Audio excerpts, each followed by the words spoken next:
ॐ तव कथामृतं तप्तजीवनं कविभिरीडितं कल्मषापहं श्रवणमङ्गलं श्रीमदाततं भुवि गृह्णन्ति ये भूरिदा जनाः।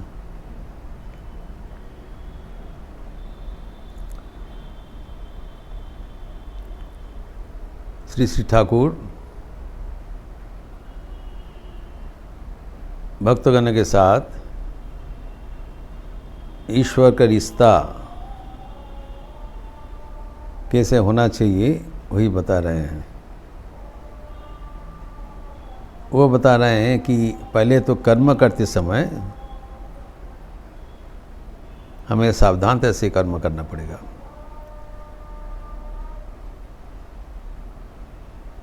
साधारणतः कर्म में हम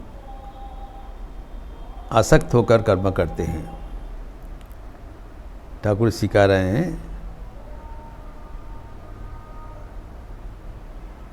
जो व्यक्ति के कर्म में आसक्ति है वो निरासक्त होकर कर्म करने का प्रयास करे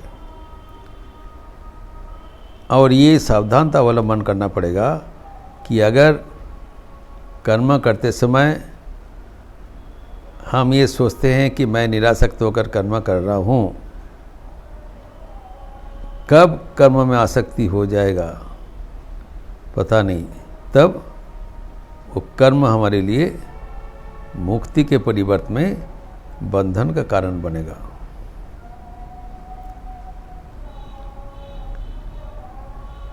तो कर्म करना ही पड़ेगा, लेकिन सावधानता से कर्म करना पड़ेगा।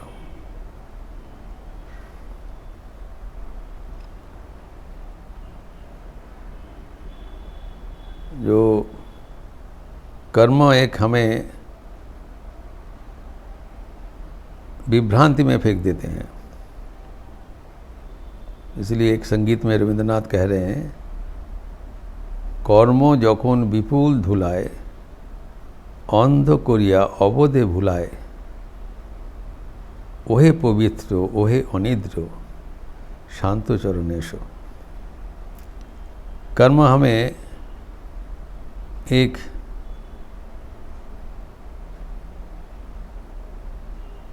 जो तूफान जैसे आते हैं, झड़ जैसे आते हैं,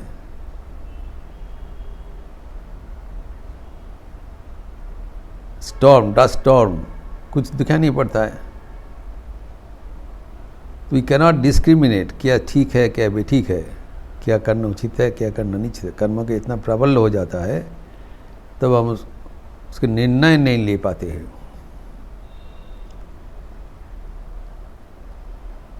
तो तूफान में सबको दिग्भ्रम हो जाता है। इसलिए तब भगवान को चरणों में प्रार्थना करना चाहिए कि आप आके हमें दिशा निर्देश प्रदान करते हुए धीरे धीरे हमें पथ प्रदर्शन करें। और ऐसे करते समय जब ईश्वर के प्रति हमारा अपनापन हो जाएगा तब, और ये नहीं महसूस होगा वो दयामय है। इसलिए सिख भक्तगण को उन्होंने कहा कि ईश्वर दयामय कैसे, वो तो अपना है। ये तो उनका देखना फर्ज है। It is duty to take care of us. तभी ठाकुर खुद ही प्रश्न कर रहे हैं, तो अभी कि ईश्वर के दयामय बोलबे ना। तो ठाकुर ने बता दिया ईश्वर दयामय ने, तो हम नहीं बोलेंगे क्या? ठाकुर अभी व्याख्यान करके बता रहे हैं,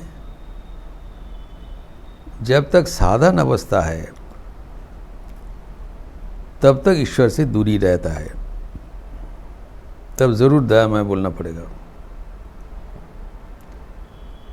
और जब सिद्धावस्था होगा, अर्थात भगवान को हम भली भांति जान लेंगे कि वो हमारा अपना है, तब और दयामय बोलने का कोई आवश्यकता नहीं होगा। हम बोल नहीं सकते हैं, तो अपनापन हो गया।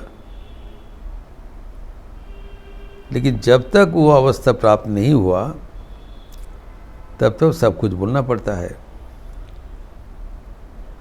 अर्थात भगवान हमें कृपा कर रहे हैं, ये बोध हमारे है, ये होना चाहिए, रहना चाहिए। लेकिन ये बोध धीरे धीरे घटते जाएंगे।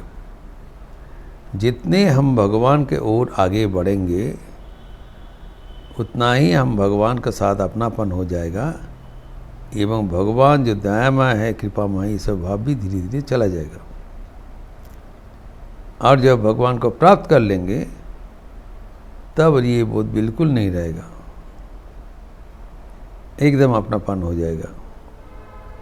जब तक वो प्राप्त नहीं हुआ तब तक ये दूरी रखना चाहिए। एक उदाहरण देके बता रहे हैं, हाजरा का उदाहरण। प्रताप चंद्र हाजरा वो नरेंद्र का बहुत घनिष्ठ थे। नरेंद्रनाथ प्रताप चंद्र हाजरा का बातें बहुत मान्यता से ग्रहण करते थे।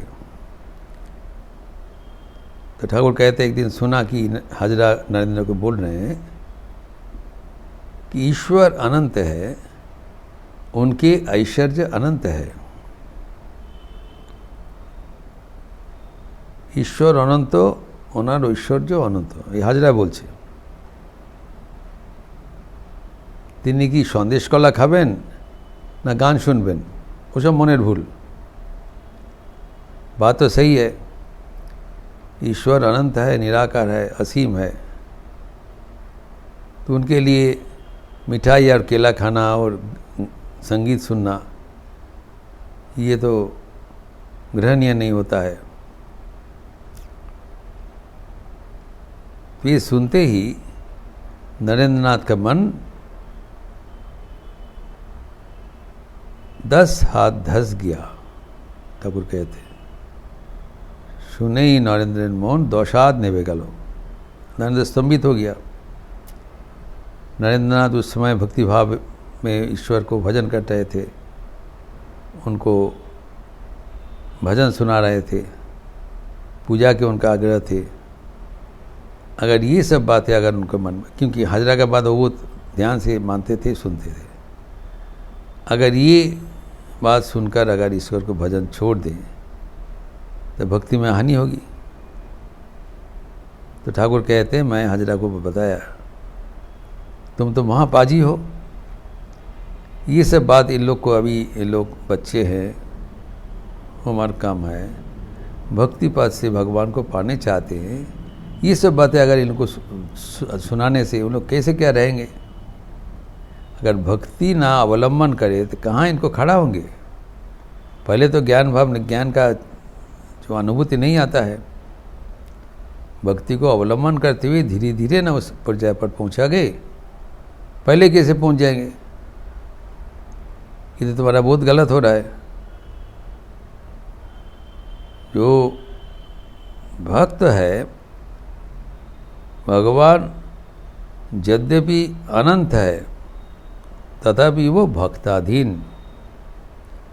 ये भी ठाकुर बता रहे हैं, भगवान अनंत है लेकिन तब भी वो भक्ताधीन है। भक्त जहाँ है, भक्त जैसे निवेदन करते हैं भगवान ग्रहण करते हैं। ठाकुर एक उदाहरण दे रहे हैं श्री कृष्ण का।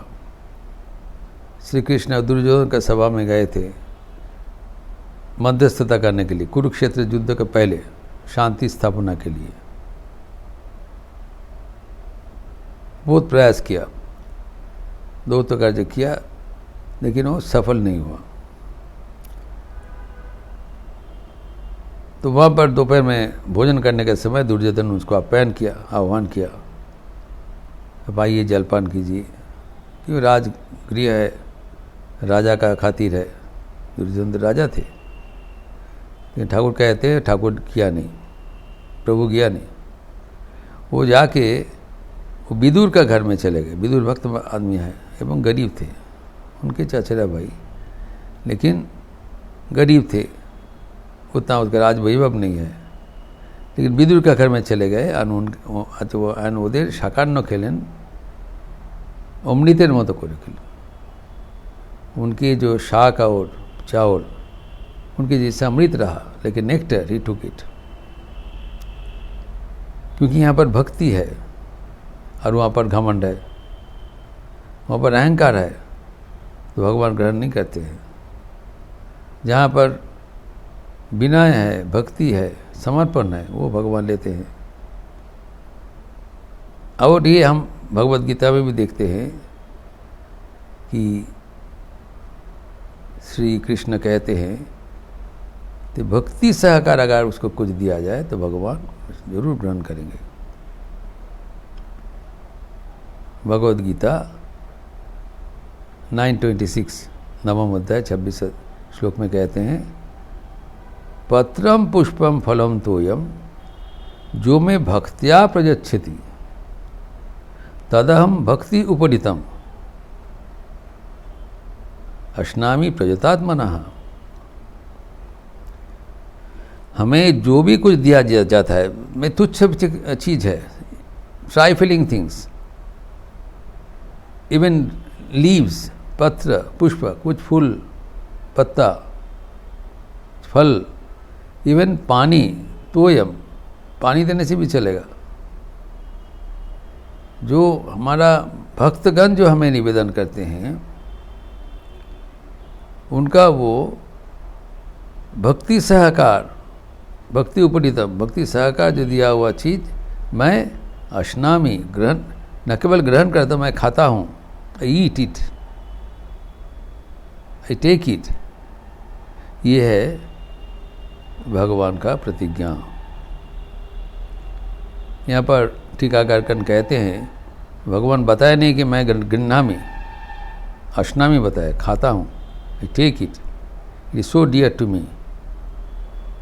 हमारा बहुत, इसे बताया, बहुत परितोष करके खाया, दुर्योधन का राजभोग नहीं लिया। और यहाँ पर तो कहा जाता है कि विदुर का पत्नी इतने भक्तिमती थे, जब कृष्ण आगे पहुँच गया वो भाव में विह्वल हो गए और अपमान करने के लिए घर में जो केला था वो केला अर्पण कर दिया और भगवान भोजन करेंगे इसके केला का छिलका हटा दिया। छिलका हटा के छिलका ही दे दिया और फल निकाल दिया। ज्ञान नहीं है, भक्ति में से अप्लुत है। ही offered the skin of the banana and fruit if left out. भक्ति में अप्लुत है। अभी आश्चर्य की बात यही है, भगवान परितोष सहकार वो केला का छिलका खाया, क्योंकि यहाँ पर जो कहा गया है भगवान कुछ उपचार नहीं खाते हैं, वो भक्ति का दिया हुआ जो भक्ति चीज़ ग्रहण करते हैं। इसीलिए भक्ताधीन है, वो भक्ति का कांगाल है, भक्ति चाहते हैं। तो ये जो ठाकुर का परिभाषा है कि जब हम भगवान को अपनाते हैं तब हम भगवान को और दयामय, कृपामय इत्यादि हमारा मन में कोई इसे चिंतन नहीं होगा। लेकिन जब तक नहीं है तब तक भगवान को दयामय करना पड़ेगा एवं भक्ति के साथ जुड़े रहना पड़ेगा। भगवान भक्ताधीन है, भक्ति सहकार जो कुछ उनको अर्पण कर दिया जाए वो अवश्य ग्रहण करेंगे। इस चर्चा को हम पुनः विस्तार करेंगे अगले दिन। ओम शांति शांति शांति। हरि ओम तत्सत। श्री राम कृष्णार्पणमस्तु। आज शनिवार का अवसर है, काली कीर्तन होगी, संध्यारती के उपरांत